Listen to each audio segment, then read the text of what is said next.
Um padrão ansioso é a pessoa que tem sempre essa projeção da tragédia, sempre imaginando que algo de ruim vai acontecer, não vai dar certo, não vou conseguir, vou ser rejeitado, não vai dar certo, não vou gostar. Então a pessoa, ela tem um padrão mental focada na tragédia, focado no pior, no problema que pode acontecer, às vezes até em acidentes, em assaltos, em sequestros, em tragédias, às vezes não só consigo, às vezes com familiares, com filho, com marido, com esposa, com mãe. Então, quando a pessoa tem esse medo violento do que pode acontecer e fica antecipando o problema, ela fica num estado de estresse extremo desnecessário. É uma mente focada no pior.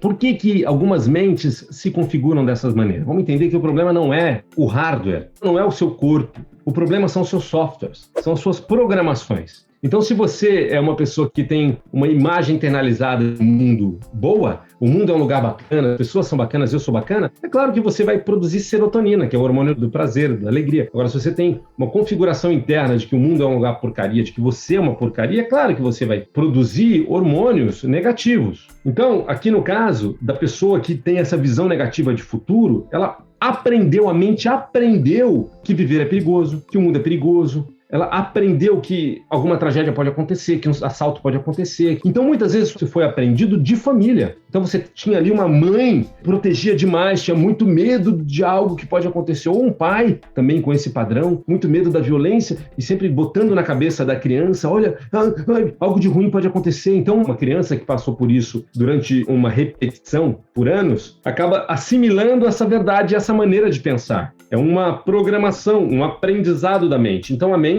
fica projetando tragédias, projetando problemas. E aí a pessoa fica vivendo isso, como eu disse. É como imaginar chupar um limão, você saliva. Você assiste um filme, mesmo sabendo que o filme não é de verdade, são atores, que aquilo é um cenário, e você está lá numa profunda ansiedade. O seu corpo, ele corresponde, ele obedece o seu processamento mental. Ele obedece quimicamente ao seu processamento mental. Quando você está lá assistindo um Netflix, numa baita ansiedade, o seu corpo está obedecendo quimicamente ao que você está vendo na tela. Ele está gerando ansiedade. Então, se você é uma pessoa que tem ansiedade demais, vai tomar remédio para neutralizar essa ansiedade, o ideal seria fazer o quê? Mudar de filme. Faz sentido? É mudar o seu pensamento, né? Pegando a analogia, é mudar o seu pensamento. Começar a destraumatizar. Então, normalmente, ou entrou por conta de experiência que você aprendeu, ou entrou por trauma mesmo. Teve um trauma, passou por uma tragédia na infância, passou por um acidente muito grande, e aí tem medo do que pode acontecer, ou, às vezes, o pai faliu e aí a pessoa tem um medo gigantesco de falir, então ela fica projetando a tragédia do falir. Ou, nossa, a mãe foi traída muitas vezes e sofria com aquilo e a criança sofreu, e aí agora ela vive numa ansiedade extrema, imaginando ser traída. Percebe? Que muitas vezes não é real, não está acontecendo, não é um estresse, é uma ansiedade, porque é um estresse desnecessário por algo imaginado. Então, sempre com medo de ser traída, sempre com medo de ser traída, sempre com medo de ser rejeitada, porque viveu a rejeição na infância, se sentiu rejeitada pela mãe, rejeitado pelo pai. Uma Marilyn Monroe, a mulher mais famosa do mundo, morreu em profunda depressão e ansiedade, tomando remédio para conseguir dormir. Morria de medo do abandono, morria de medo da rejeição, tinha uma baita complexo de inferioridade, mesmo sendo a mulher mais desejada e admirada do mundo. Mas como ela foi uma criança que foi abandonada, que viveu em muitos orfanatos, e, enfim, ela viveu isso e assimilou isso, então ela projetava que o mundo iria abandonar, Então, fica com esse paradigma. A desorganização química é resultado da maneira da mente pensar. A mente mente. Se você aprendeu que plateia é algo muito perigoso, diante de uma plateia você vai morrer de medo. Você já vai chegar lá imaginando dragões, monstros, né? E se você tem dentro de você que plateia é amiga, você vai chegar na frente de uma plateia numa boa, porque é a sua mente que libera a sua química corporal, é a sua mente que manda no seu sistema. E a sua mente, ela está programada. Ela tem muitas programações que foram programadas aleatoriamente, a revelia da sua vontade no seu desenvolvimento. Então, a pessoa que tem essa projeção de medo de futuro, ela vive isso. Então, um outro tipo de ansiedade, medo da rejeição. Uma coisa é medo do futuro trágico, né? É claro que o medo da rejeição também é uma tragédia. Ser rejeitado é uma tragédia. Mas eu gosto de separar porque muita gente tem medo de se posicionar, medo de se relacionar. e vive uma ansiedade muito grande no trabalho para conseguir manter um papel profissional porque se sente insegura e aí gasta uma energia. Algumas dessas pessoas viram alcoólatras ou viciadas em maconha. É remédio para ansiedade para muita gente, tá? Diferente da cocaína. A pessoa muito ansiosa muitas vezes vai para maconha, que se alivia com a maconha ou com álcool, não é? Então a pessoa fica naquela tensão por conta de medo do julgamento.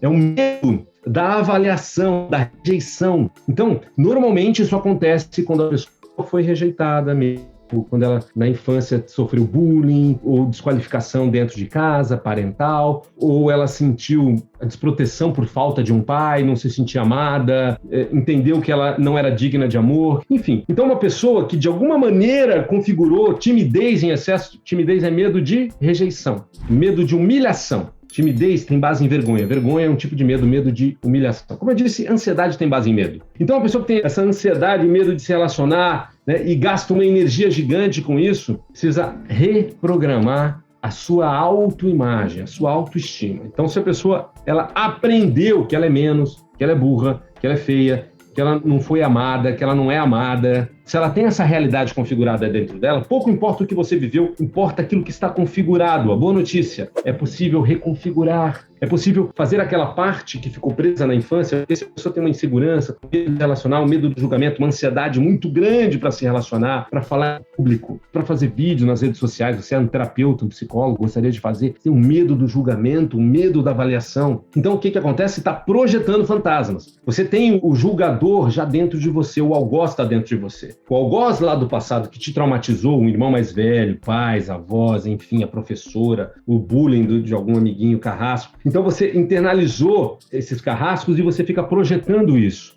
É preciso reprogramar. O que é reprogramar? É mudar memórias. Sabe, essas memórias não resolvidas são lixos emocionais, que a sua mente usa como referência para entender a realidade atual. Esse é que é o problema. Se você tem medo de se expor, medo de ser você, você tem memórias não resolvidas do passado, onde você se deu mal sendo quem você era, onde você foi humilhado, criticado, rejeitado. Só que você era uma criança que não sabia lidar, as outras pessoas eram crianças ou não eram adultos lidando com adultos, com modos de adulto, com consciência de adulto, mas você tem um padrão infantil que fica vindo à tona e te sabotando. É preciso reprogramar, é preciso fazer crescer.